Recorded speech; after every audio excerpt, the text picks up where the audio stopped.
आइए हम एक महत्वपूर्ण बिंदु पर चर्चा करते हैं। हमारी आज की चर्चा न्यायिक व्यवस्था पर है। हम शुरू करते हैं। हमने दीपोत्सव मनाया, दीपोत्सव की औपचारिकता का निर्वहन भी कर दिया। आज गोवर्धन पूजा का पर्व संपन्न हुआ, कल भाई दूज का पर्व संपन्न होगा और दीपोत्सव का समापन होगा। दीपोत्सव का पर्व का महत्व तिमिर से प्रकाश की ओर जाने का है। हम तिमिर की सारी बाधाओं को समाप्त करते हुए प्रकाश की ओर बढ़े, नव प्रकाश के दीप प्रज्वलित करें। अब जनता का जो मनोविज्ञान है, जनता का अपना सोच है, वह भी बदल चुका है। अब जनता ने एक नया ही संकल्प ले लिया है और वो संकल्प है जन क्रांति का। जन क्रांति तो होना तय है। 90% जनता जन क्रांति पर आमादा है, उसका संकल्प भी हो चुका है। और अब जनता है ना, भ्रमित होने वाली नहीं है। उसका जो विवेक दीप प्रज्वलित हो चुका है, उसमें विवेकवादिता आ गई और वो विवेकवादिता सकारात्मक है। और जब सकारात्मक शक्ति काम करती है ना, तो बड़े बड़े परिवर्तन होते हैं। अब आइए यहाँ पर हमारे देश में जो मनोवादी गुजराती और ये संघी नाजीवादी गैंग है ना, ये देश को अपना गुलाम बनाना चाहती है, जनता को अपना गुलाम बनाना चाहती है। ये मनोवादी व्यवस्था की स्थापना चाहती है और उसको मूर्त रूप देने के लिए अनेक प्रकार के साथी षड्यंत्र रचती है। खैर, इनके साथी षड्यंत्र रचते नहीं। अब तो मनोवादी विचारधारा और मनोवादी सिद्धांत और मनोवादी कुकृत्य है ना, सफल नहीं होंगे, क्योंकि जनता ने अपना आत्मदर्शन किया है, आत्मचिंतन किया है और उसका विश्वास भारत के संविधान में है, कानून में है, सनातन धर्म में है, तिरंगे में है, मानवीय मूल्यों में है, सनातन धर्म में है। और जब इतने सारे संकल्प एक साथ हो जाते हैं ना, तो क्रांति होती ही है, क्रांति के दीप प्रज्वलित होते ही हैं। तो ये दीपोत्सव पर्व पर भारत में बहुआयामी क्रांति दीप प्रज्वलित हो चुके हैं।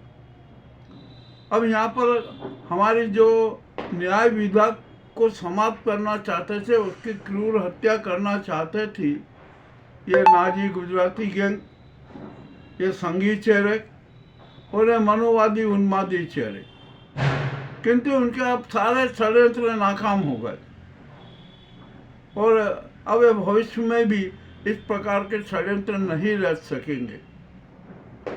यूँ तो हमारे न्यायपालिका में अनेक CJI हुए, किंतु वे सब है ना सरकार के दबाव में रहे और सरकार की चाटुकारिता करते रहे, किंतु अब ऐसा नहीं हुआ। जब CJI गवैजी ने सारी धारणाओं को पलट दिया।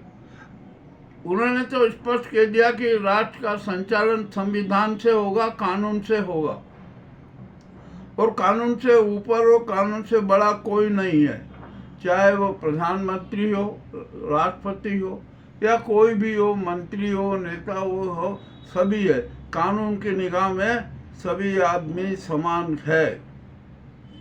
और उन्होंने एक और घोषणा कर दी कि मैं अपनी सेवाओं के बदले सरकार की ओर से किसी भी प्रकार का पद स्वीकार नहीं करूंगा मैं एक आम नागरिक की तरह अपना जीवन यापन करूंगा। यह संकल्प भी अपने आप में बहुत अच्छा था।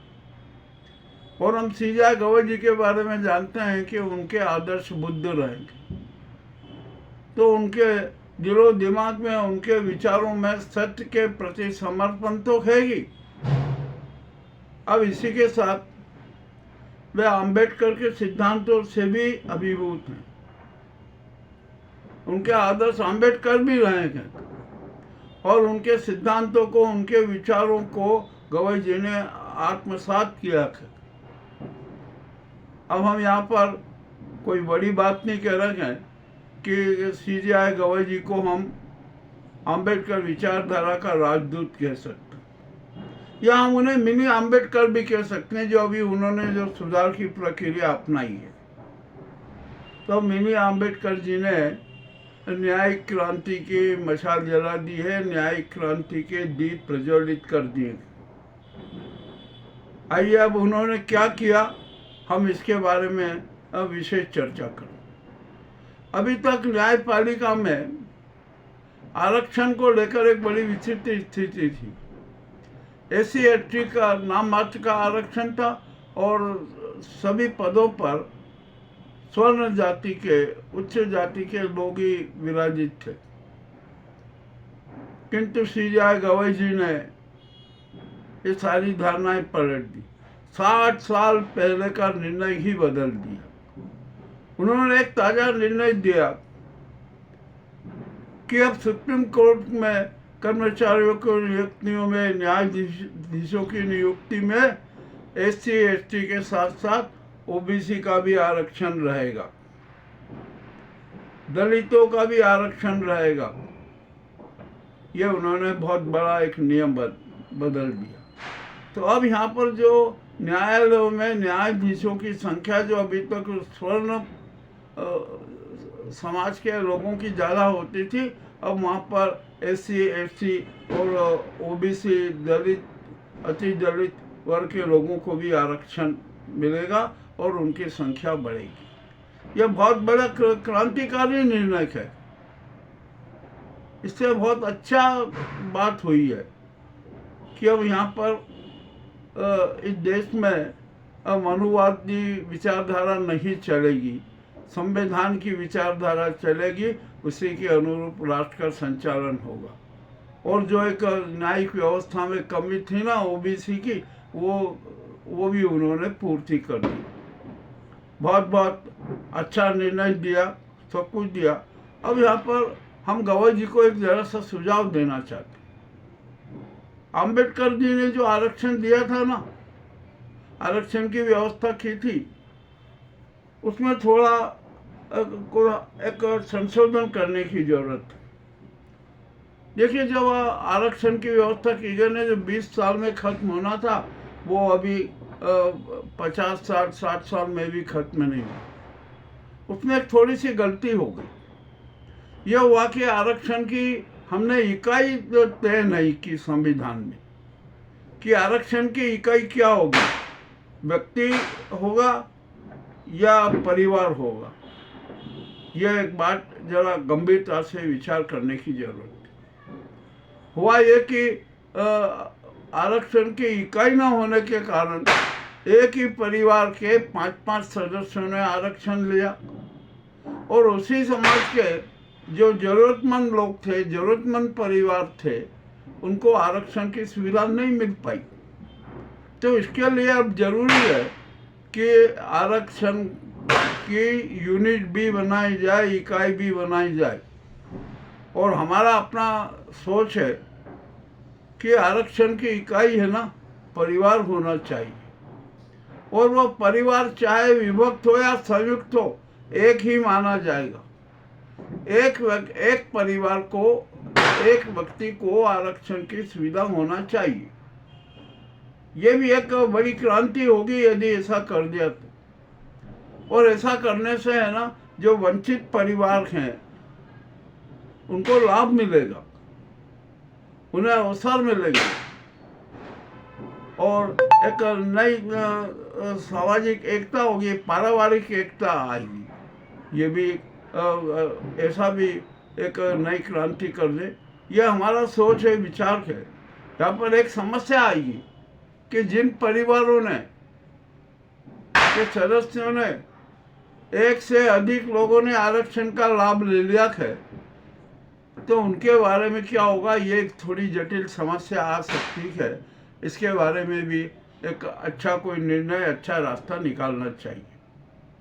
चलिए, ये तो एक बहुत अच्छा काम किया। अब दूसरी बात आती है कि यहाँ पर हमारी न्यायपालिका में कॉलेजियम व्यवस्था, और यहाँ पर जो न्यायाधीश है वो है ना, कॉलेजियम पर उनका प्रत्यक्ष कब्जा रहता। तो इस कब्जे के कारण जो एक परिवारवाद चलता कि न्यायाधीशों की नियुक्ति है ना, परिवार है, उसके परिवार के सदस्यों के साथ होती रहती है। और जो न्यायाधीश बनना चाहते हैं ना, उनको जो योग्य, अच्छे निर्णय करते हैं, अच्छे उसमें क्षमता रखते हैं, योग्यता रखते हैं, उनको अवसर नहीं मिलने पाता। तो गवाई जी ने अब एक अच्छी बात कर दी। उन्होंने कहा अब यहाँ पर किसी की मनमानी नहीं चलेगी। कॉलेजियम की एक विशेष प्रकोष्ठ रहेगा, वो सबकी समीक्षा करेगा। जो भी समीक्षा होगी ना, और किसको जज बनाना है, किसको क्या करना है, उसकी अनुशंसा करेगा। अब इस अनुशंसा में आरक्षण का भी लाभ मिलेगा, और जो अच्छे न्यायाधीश हैं, जो अच्छा निर्णय देते हैं, उनको भी प्रमोशन के अवसर मिलेंगे। ये निचली अदालत से लेकर सुप्रीम कोर्ट तक यह व्यवस्था लागू होगी। यह एक बहुत अच्छा उन्होंने निर्णय दिया कि इसका स्वागत भी कर रहे हैं। अब जब जजेस के लिए उसके लिए परीक्षा होती है ना, तो उसमें जो भाई भतीजावाद चलता है, अब नहीं चल सकेगा। जो कि मेरिट के हिसाब से भी देखा जाएगा, ज्ञान के हिसाब से भी देखा जाएगा, क्षमता के हिसाब से भी निर्णय लिए जाएंगे। और कॉलेजियम जो सक्षम है, उन्हीं की अनुशंसा करेगा। ये भी एक बहुत अच्छी बात कह दी गई है। तो इसका एक बहुत बड़ा असर पड़ेगा। अब जैसे यहाँ कोई भी CJI बनता है, सरकार अपने मनमाना चेहरे को CJI बना देती है, कॉलेजियम की बात भी क्रॉस कर देती है। अब जैसे यहाँ पर CJI मिश्रा का उदाहरण, अनेक जजेस की, अनेक न्यायाधीशों की वरीयता समाप्त करके मिश्रा जी को CJI बना दिया गया था। ये तो नियम विरुद्ध था ना, किंतु बन गया, क्योंकि नाजीवादी सरकार थी। उसने अपना निर्णय थोप दिया और अपने पक्ष में जितने भी निर्णय थे वो सारे करवा दिए। अब यहाँ पर न्यायपालिका में भी है ना, एक बड़ी विचित्र स्थिति है। कुछ तो सरकार के दबाव में न्यायाधीश हैं, कुछ ये संघ के दबाव वाले न्यायाधीश हैं, कुछ मनोवादी मानसिकता और सिद्धांत वाले न्यायाधीश हैं। ये किससे छिपा नहीं है, बिल्कुल सच है। तो यहाँ पर इस कुप्रथा पर भी और जो कुचरित्र पर भी नियंत्रण लगेगा। अब यहाँ पर हर न्यायाधीश का निचली अदालत से लेकर हाई कोर्ट और सुप्रीम कोर्ट तक में जितने भी न्यायाधीश हैं, वो जो निर्णय देते हैं उनकी समीक्षा होगी।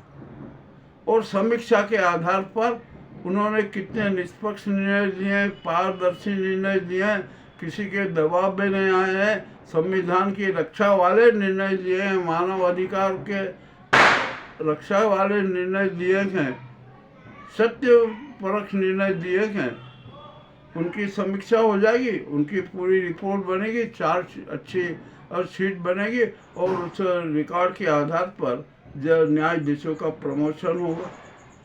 ये बहुत अच्छी व्यवस्था है, अच्छा निर्णय दिया है। अब यहाँ पर आते हैं हम अभी वर्तमान में। अब CJI गवाई जी ने तो न्यायिक क्रांति कर दी, उन्होंने नव क्रांति दीप प्रज्वलित कर दिए। सुप्रीम कोर्ट की न्यायालय की दहलीज पर नव क्रांति न्यायिक दीप प्रज्वलित कर दिए, रख दिए। अब इसका प्रभाव कहाँ आएगा? अब इसका प्रभाव सीधा सच्चा और नवंबर में आएगा। नवंबर में सीधे गवई जी सेवानिवृत्त हो जाएंगे। इसके बाद में 52वां सीजे बनाया जाएगा। जो वरिता क्रम में सूर्यकांत जी हैं और एक और नाम है और नागरत्ना जी का भी है। तो अब इन सब पे निर्णयों की भी समीक्षा होगी। जो भी वरिता क्रम में जो आ रहे हैं ना, उनके निर्णयों की भी समीक्षा होगी और कॉलेजियम उसके आधार पर ही सीजेआई के नियुक्ति का प्रस्ताव देगी। अब ये यहाँ पर बड़ा पेच फंस गया। जनता कह रही कि सीजेआई गवई जी का कार्यकाल 2 वर्ष के लिए बढ़ा दिया जाए, किंतु ये नाजी सरकार, गुजराती सरकार ऐसा करेगी नहीं। ठीक है, तो गवई जी ने अपने सेवानिवृत्ति के पहले एक इतना कठोर नियम बना दिया कि नई क्रांति ला दी, न्यायिक क्रांति ला दी। तो मैं 52वां सीजेआई कौन होगा, इस बारे में भी अब तो स्पष्ट हो गया। वर्तमान में जो सुप्रीम कोर्ट के न्यायाधीश हैं, जो निर्णय दे रहे हैं ना, उसमें सबसे बड़ी वरीयता आती है, सबसे अच्छा रिकॉर्ड आता है महिला न्यायमूर्ति नागरत्ना जी का। वे निष्पक्षता से निर्णय देती हैं, जनहित के वाले निर्णय की बात करती हैं, वे संविधान की रक्षा वाले निर्णय की देती है, मगर खाली निर्णय नहीं देती हैं, उसके साथ में सामाजिक ताना बाना और नैतिकता की बात भी करती हैं। यह उनके लिए बहुत अच्छी बात है। तो अब यहाँ पर जो ये नई न्यायिक क्रांति के आधार पर 52वां सीजेआई कौन होगा, ये भी अब स्पष्ट हो गया। अब तो जनता को भी विश्वास हो गया कि अब 52वां सीजेआई नागरत्ना जी होगी। और दूसरी बात, महिला न्यायमूर्ति है। ये न्यायिक इतिहास में पहली बार कोई भारत की महिला न्यायमूर्ति सीजेआई बनेगी, इसका भी रास्ता साफ हो गया। और इस नई न्यायिक क्रांति से सरकार का हस्तक्षेप भी नहीं होगा। सरकार को भी अब कोई कहने का अवसर नहीं रहेगा, सरकार का दबाव भी नहीं चलेगा। अभी हम यहाँ पर सूर्यकांत जी का देखते हैं कि एसआईआर पर वे तारीख पे तारीख दिए जा रहे हैं। अरे सत्य सब सामने है, साक्ष्य सब सामने है, तो आपको तत्काल निर्णय लेने में क्या दिक्कत है? क्यों आप में उसको आगे बढ़ाते जा रहे हैं? और जब बिहार का चुनाव का मतदान की तारीख आ गई, जब तक भी आप तारीख बढ़ा रहे। अब 4 नवंबर को सुनवाई करेंगे एसआईआर की।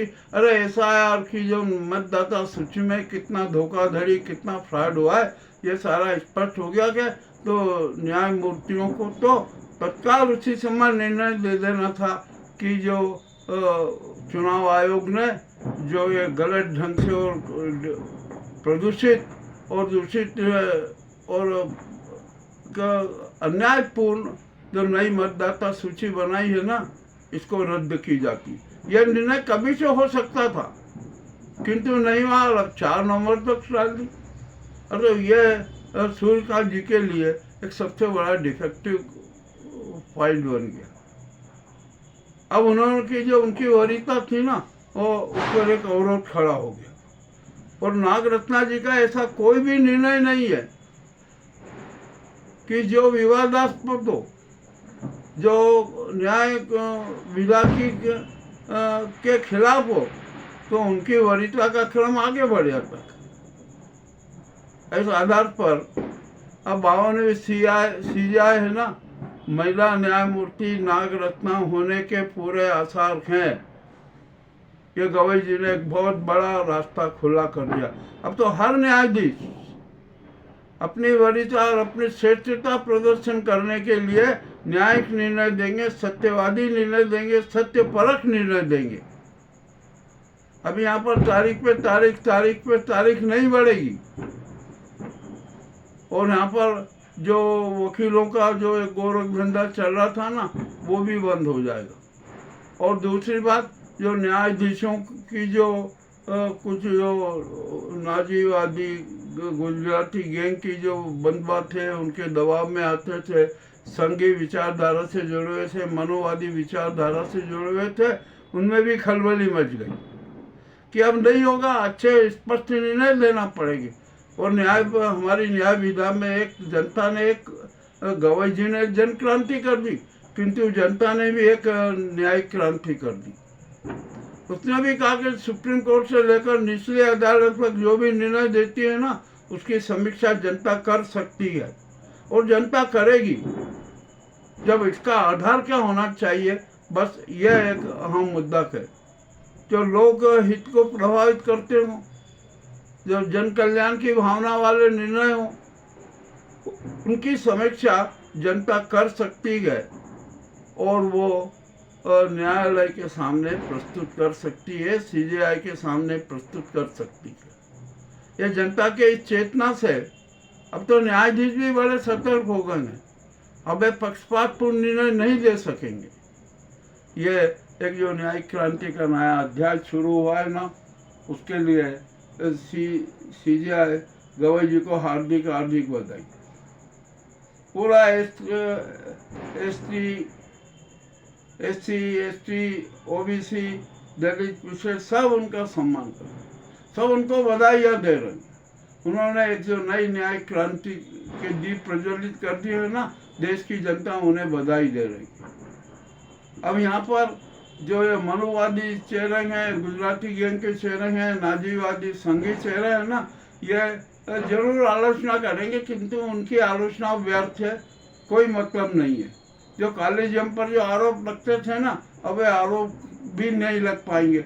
अब तो साफ साफ स्पष्ट हो जाएगा कि जो न्यायाधीश जनहित वाले निर्णय, अच्छे निर्णय देते हैं, साक्ष्य देते हैं, संविधान की रक्षा, मानवीय हितों की रक्षा करते हैं, उनका रिकॉर्ड अच्छा रहेगा, वरीयता क्रम में उनका नाम आगे चलेगा। ये एक नई क्रांति का, नई न्यायिक क्रांति का